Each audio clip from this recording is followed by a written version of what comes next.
ordinance in National City has kept lowrider enthusiasts from cruising down Highland Avenue since the early 90s, but now they're going to be given a chance to legally show what they say is a cultural art form. The city gave the United Lowrider Coalition a permit that will now let them cruise the first Friday of every month starting in May. CBS 8's Regina Ureta has the story and also explains why it was banned to begin with.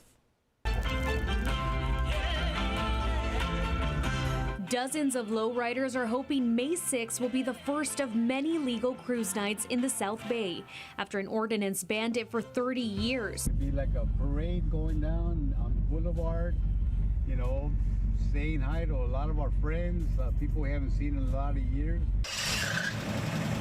The ordinance prohibited cars like this Chevy with bouncing hydraulics not to cruise down Highland Avenue. I put a lot of money in my car, a lot of sacrifice. I mean, I was a college student back then, so I didn't have a lot of money. You know, everything was a sacrifice for me and doing things myself and through friends. So I wasn't going to risk my car being impounded. Affecting lowriders like Marcos Arellano, who immediately gained a passion for lowriding in the early 90s.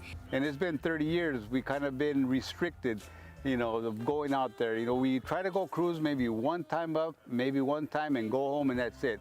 He says to them it was an expression of art and a cultural identity for many in Southern California.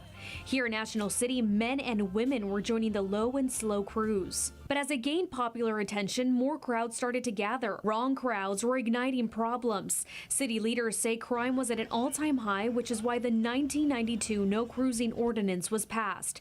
An ordinance that dozens of lowriders are hoping to completely abolish. All the people that the cruising attracted was what caused a lot of problems.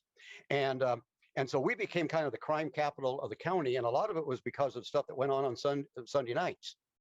And the businesses were being killed. While council member Ron Morrison supports regulations, others say this ban was discriminatory and was intended to profile people of color. You can just talk to a lot of the folks that have been lowriding for years, right? And how many tickets they got for just driving and not doing anything. Just for the tap of the switch, you know.